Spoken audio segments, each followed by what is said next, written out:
Bienvenido o bienvenida a un nuevo viaje en tren. Mi nombre es Jorge Herrero Jimeno y mi propósito no es otro que dar a conocer el apasionante mundo del ferrocarril de una forma diferente.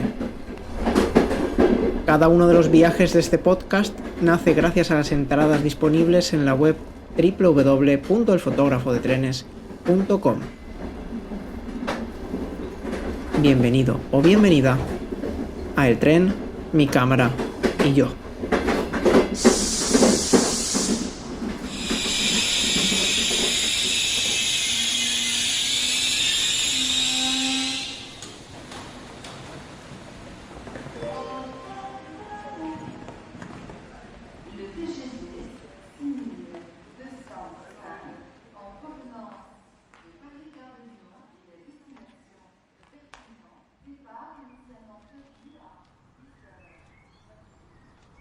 Autobuses van, autobuses vienen.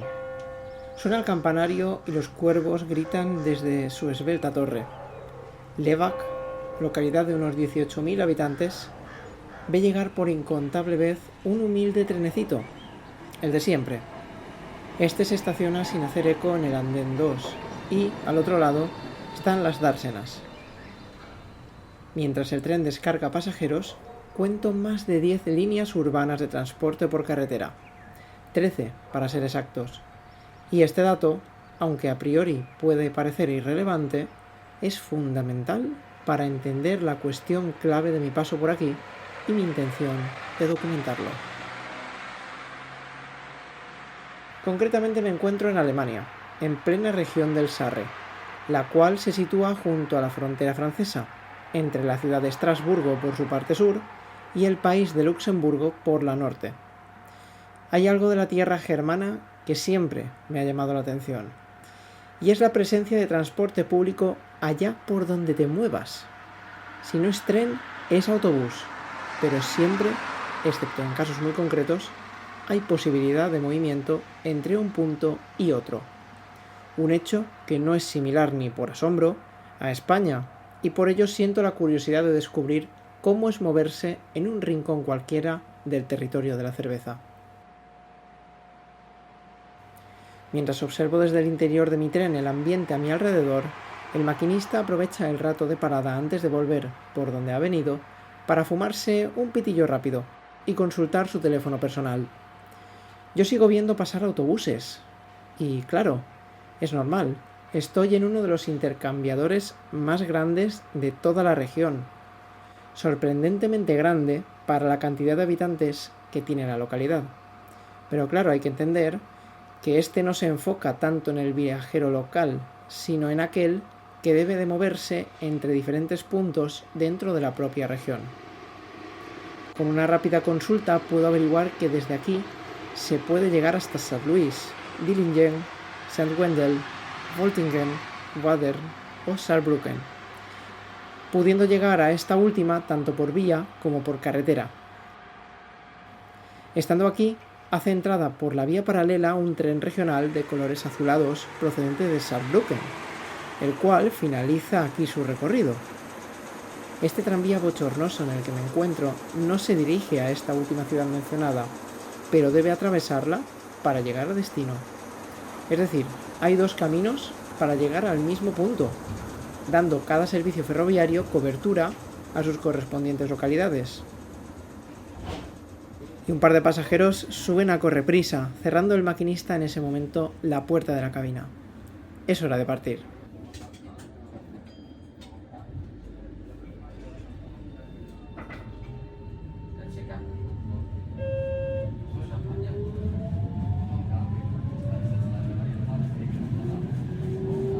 Pongámonos en situación. Es viernes, cerca de las 7 de la tarde. La hora punta ha pasado y se nota en la poca concurrencia del tren, el cual ronda ya las 3 décadas de servicio activo. Sé de primera mano que Saarbahn, la empresa que explota la línea tranviaria S1 y que recorro en estos momentos, tiene severas dificultades para mantener en buen estado sus trenes. Fundamentalmente las causas son técnicas, es decir, falta de piezas de recambio o componentes mecánicos vitales, de ahí que la renovación de la flota ya esté en marcha. Ello puede ser el motivo por el cual viajar aquí dentro es similar a sentir la sensación de abrir la puerta del horno en una noche de pizza con los colegas. El calor es muy pesado y la ola de bochorno que vive Europa estos días no ayuda en absoluto. Pero conocer este pequeño trazado se puede decir que es una prioridad. Hay que decir que la falta de piezas no quita la falta de limpieza, pero este tema va aparte. Como decía, se respira tranquilidad a bordo, y aunque es precisamente eso lo que busco para disfrutar del viaje, no es lo habitual. Cualquier día laborable estos trenes son un hervidero de actividad con caras dormidas, niños que no quieren ir a estudiar y, ante todo, actividad propia de un servicio interconectado y eficiente. Mientras los paisajes verdes fluyen, van pasando pequeños núcleos de casitas con techos puntiagudos, rodeadas por naturaleza. Apeaderos como Landweser Nord permiten que estos entornos tengan acceso al tren con frecuencias en ambos sentidos de 2 trenes a la hora entre semana. Estos pequeños núcleos se alejan de las cifras poblacionales iniciales. Estas paradas dan servicio a números que oscilan entre 1.500 y las 1.600 personas. Como decía, son datos que pueden parecer poco relevantes, pero es la clave para entender este tipo de servicios ferroviarios. Poniendo datos cara a cara, España cuenta con una densidad de población aproximada de 97 habitantes por kilómetro cuadrado, cosa que Alemania se sitúa en 236. Este dato es fundamental, porque es curioso cómo hablamos de la España vaciada como un problema a solventar, y realmente uno de los medios que se requieren para que un territorio tenga buena vertebración es precisamente un transporte urbano e interurbano de calidad, accesible y con frecuencias razonables. También está claro que un buen transporte va de la mano de una población que lo utilice, y este es el primer paso. Ni recuerdo cuántos pueblos en zonas como Teruel o Cuenca son prácticamente inaccesibles. Ya no solo en tren, porque quizá no cuentan con línea férrea cercana, tampoco lo son en autobús, ya que este circula unos días contados a la semana y en horarios poco atractivos.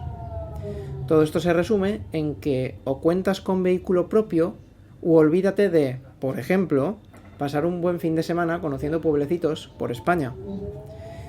Pero todo esto no tiene nada que envidiar al acontecimiento que le espera a este tren urbano en cuestión de unos 40 kilómetros aproximadamente, lo cual me parece la mar de interesante. Una curva de 90 grados a izquierdas según el sentido de la marcha hace encontrar de frente la parada de Waldsperhofen-Etzenhofen y despide el trazado histórico por el cual discurre la S1 en sus primeros kilómetros tras salir de Levac. Y es que no se debe pasar por alto una de las peculiaridades o curiosidades más destacables de este pequeño ferrocarril urbano y semiurbano, y es el reaprovechamiento de antiguas líneas férreas. Hasta dicha curva el trazado tenía la semejanza de una línea destinada al tráfico ferroviario serio y formal, por la que casi podría circular un tren de mercancías y hasta un tren de alta velocidad. Pero dicha curva tan cerrada me desconcierta, ya que por radio de giro solamente puede abordarla un tranvía. Hasta ahora, esta unidad de Sarban circulaba por un antiguo tramo de vía convencional impulsado en su época por el rey de Prusia, y cuya inauguración data de 1911. Si se obvia la pasada curva, esta línea continuaba en recto su trazado hasta llegar cerca de Saarbrücken, concretamente hasta Boltingen, donde hoy se conserva una vieja siderúrgica, la cual daba servicio a este ferrocarril y cuya línea ha sido reaprovechada en parte.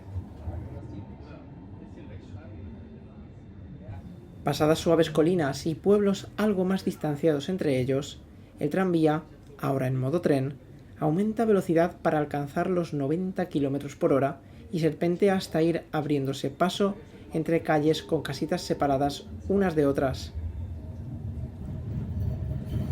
Pasadas suaves colinas y pueblos algo más distanciados entre ellos, el tranvía, ahora en modo tren, aumenta velocidad para alcanzar los 90 km por hora y serpentea hasta ir abriéndose paso entre calles con casitas separadas unas de otras. Por cierto, de la capacidad de un tranvía para alcanzar semejantes velocidades es obligatorio hablar, pero será en unos kilómetros. Los conjuntos de casas independientes se han quedado ya atrás hace unos kilómetros, y ahora la distribución son raíces de asfalto llenas de unifamiliares, las cuales van abriéndose a un lado y a otro de las vías. Habiendo dejado atrás la vieja línea ferroviaria convencional, se puede decir que Riegelsberg es el punto más complejo para estas veteranas unidades y también lo está siendo para las nuevas, las cuales se ponen a punto poco a poco para tomar el relevo.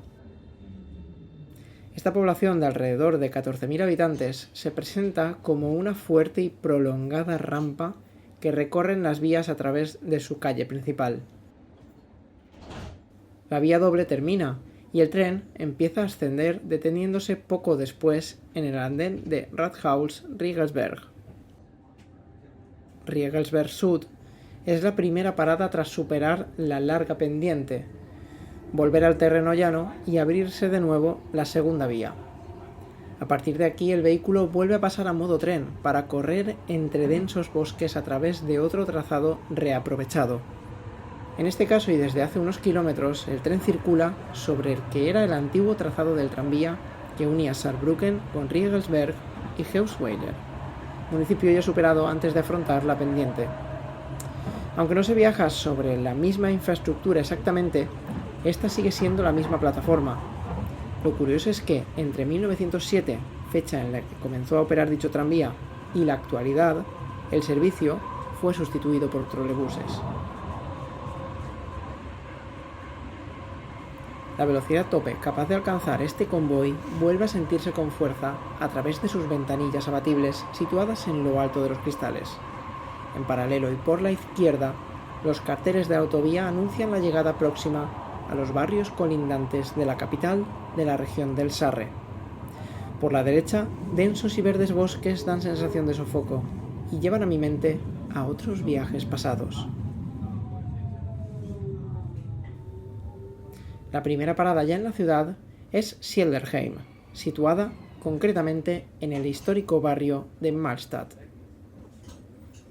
Dentro de dicho barrio y tras superar volando las vías del ferrocarril convencional alemán, la iglesia, Kirche en alemán, de St. Joseph da la bienvenida al ligero tren a la capital de Saarbrücken, la ciudad a la que más servicio presta y punto clave de la línea. A partir de aquí, el trazado es muchísimo más nuevo que todo lo transcurrido hasta ahora. Las vías penetraron y se adaptaron a la trama urbana entre 1995 y 1997, siendo este cambio para la ciudad y el reaprovechamiento de las redes ya mencionadas el que permitió crear la actual red urbana interurbana de Saarbrücken, para la cual fueron compradas estas unidades. Pero volviendo al tema de la interconexión entre transportes, creo que el mejor ejemplo de ello está a unos pocos minutos. La estación central de ferrocarril es parada obligatoria tanto para el tren como para mí. Es aquí donde se mueve el mayor volumen de viajeros de toda la línea.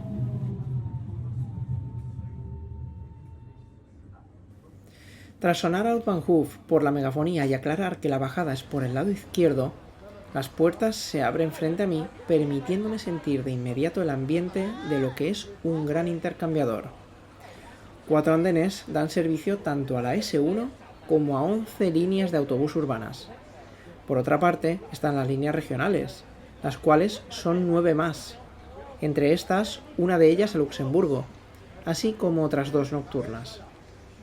Todo este conglomerado se entiende muchísimo mejor en los mapas gigantes llenos de colores situados en los carteles, pero todavía hay algo más interesante en todo este tema de la interconexión de transportes y para conocerlo he de adentrarme en la estación central de Deutsche Bahn. Es muy importante hablar de ella, ya que desde aquí existe la posibilidad ya no solo de moverse por la región, sino también de tomar trenes regionales hacia grandes ciudades próximas como Frankfurt.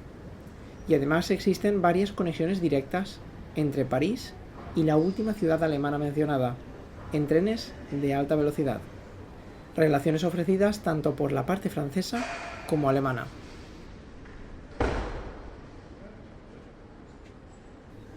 Y aunque no voy a negar que me hace ilusión tomar cualquiera de estos trenes y perderme por las entrañas de Alemania, soy consciente de que no es el momento. Todavía tengo bastantes cosas que contar de esta curiosa región y su transporte. El centro histórico de Saarbrücken no está lejos de la estación. En tranvía basta con girar la esquina y tomar la calle Kaiserstraße para divisar por el cristal de cabina la imponente Johanneskirche, un templo de estilo neogótico que data de finales del siglo XIX. Realmente no es la iglesia más importante de la ciudad, pero que la red de Saarbrücken pase junto a ella es un gran motivo para apearse en la parada que se encuentra a sus pies y contemplar los imponentes 74 metros de altura de su torre, así como el oscuro sonar de sus campanas.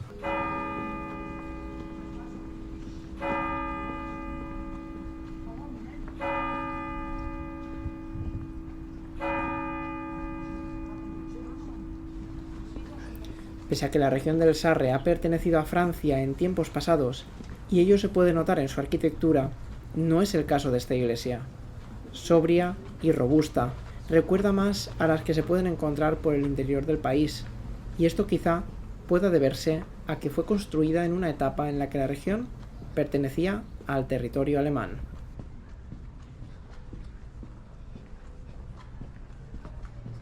Este punto de la ruta da comienzo al casco histórico de la ciudad, donde la arquitectura y sobre todo la distribución de sus edificios recuerda más a la región de Lorraine en el país vecino que a la propia Alemania. Y es que es muy importante hacer hincapié en lo ya mencionado. La región del Sarre ha sido históricamente uno de los territorios más disputados de Europa. Ha cambiado de manos en multitud de ocasiones. La última fue en 1957, tras 9 años como región independiente. Entre 1947 y 1956 se hacía llamar el Protectorado del Sarre, tenía gobierno propio, utilizaba el franco francés como moneda y existían controles fronterizos al paso hacia Alemania. Este breve inciso es necesario para entender el porqué deambular por su casco histórico recuerda más a ciudades como Metz que a cualquier ciudad medieval alemana. Al final, la ciudad no se libró de la destrucción durante las guerras del siglo XVII y posteriormente en la Segunda Guerra Mundial. Su reconstrucción se vio fuertemente influenciada por la arquitectura francesa.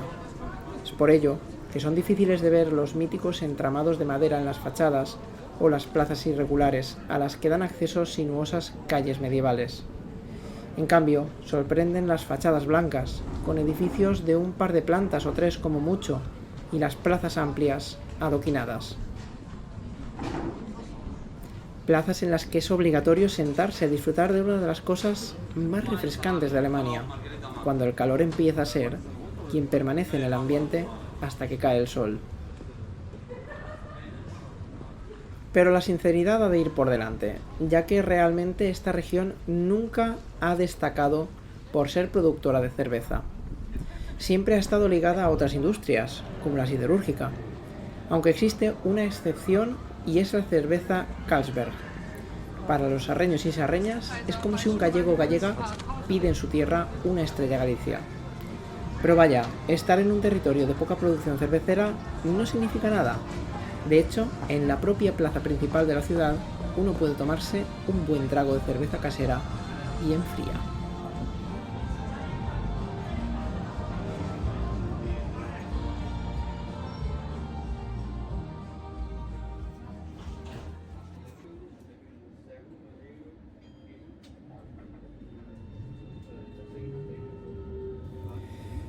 Tras la pausa cervecera, la iglesia comienza a quedarse atrás.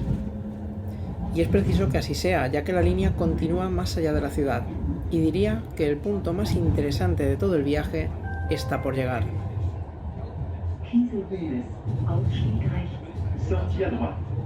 El tranvía, impulsado por los 750 voltios que alimentan la catenaria en el núcleo urbano, recorre ágil las calles. Mainzerstraße es la última avenida de la ciudad que pisa el tren urbano.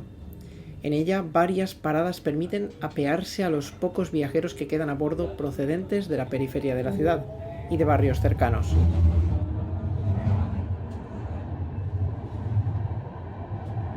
La última parada es Rummerkastel, situada prácticamente bajo un puente metálico que comunica la red de Deutsche Bahn con la de Saarbahn. Tras detenerse y reanudar la marcha, el tren se refleja en los últimos cristales de las fachadas de la ciudad. Muy probablemente, este sea su último turno del día.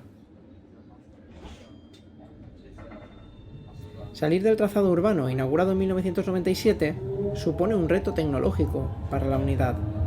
Un reto que afronta cada día 2 veces por recorrido, y así lleva haciéndolo desde que entró en servicio.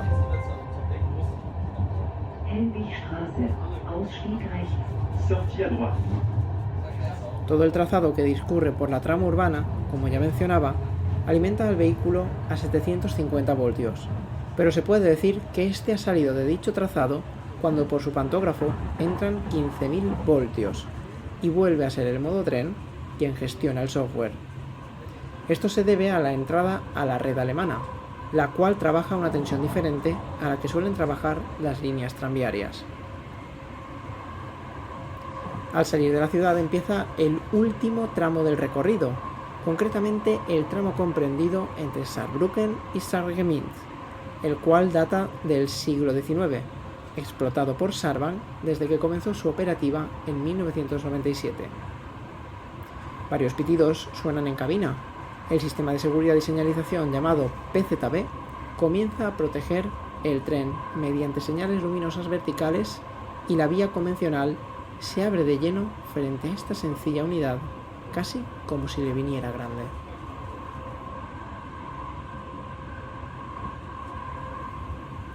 Hace escasos minutos quedaba atrás la estación de Brebach, donde finalizan la gran mayoría de servicios y donde descansan y se mantienen con vida las unidades que circulan por la red en los talleres de la compañía. Además, es un pequeño barrio colindante en el que se respira un aire muy tranquilo. Casas algo más alemanas que las del centro de la ciudad coronan sus 4 calles, pero hay algo con mayor peso histórico y son los restos de las viejas vías que penetran en el interior de grandes complejos industriales. Hoy en día la actividad industrial sigue en marcha, pero las vías se han quedado enterradas en el asfalto, como un testigo mudo de la evolución de la mencionada línea que une Saarbrücken con Sarreguemines.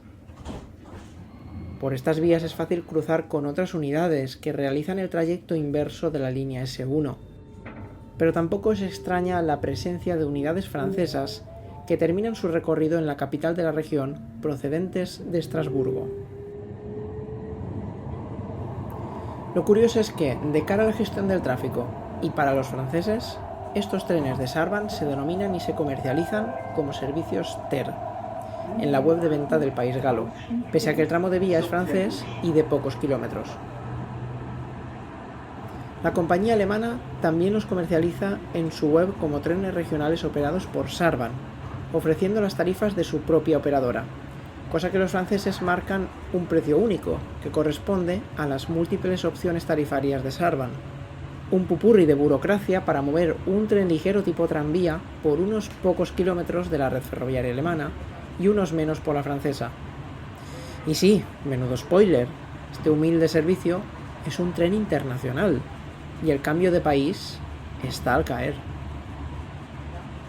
Varias estaciones han pasado una tras otra desde que quedó atrás la ciudad, la última de ellas con una estética muy alemana pese a estar junto al límite de la frontera.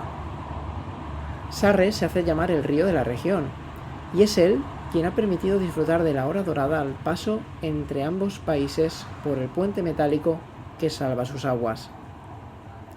Un par de curvas atrincheradas ofrecen privilegiadas vistas a la iglesia San Nicolás, y enseguida los andenes desiertos de Sarreguemines aparecen frente al cristal de la cabina.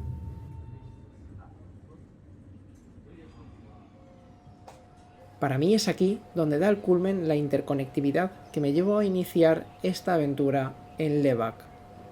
Realmente hoy no es el día ni la hora adecuada para encontrar ambiente, Pero lo realmente importante es que a lo largo de toda una región exista la opción de moverse de forma tan ágil, ya sea a través de trenes o de autobuses, y además se puede cambiar de país en el propio tren urbano que mueve dicho territorio.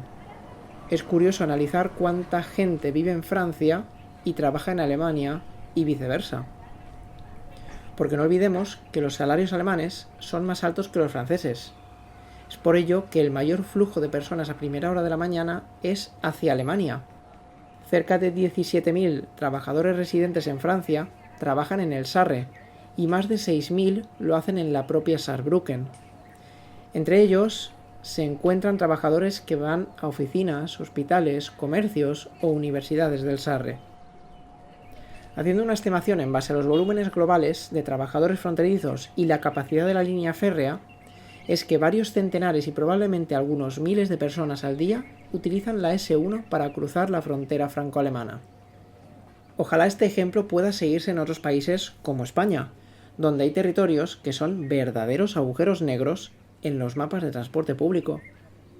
Y ojalá las nuevas unidades que Sarban está a punto de poner en servicio sirvan para incentivar todavía más al viajero del día a día a utilizar el tren dentro de la ciudad, la región y entre países.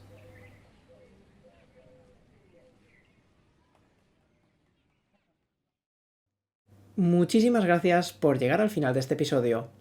Te agradecería que siguieras este podcast, dejaras una valoración a través de tu plataforma de escucha y comentaras qué te ha parecido. Cuesta muy poco hacerlo y a mí puede ayudarme muchísimo. Durante este viaje he realizado un total de 44 kilómetros en tren y en la descripción del episodio tienes todos los enlaces para ayudarte en caso de que tú también quieras realizar esta aventura. Deseo que tus sueños viajen en tren. Nos vemos muy pronto.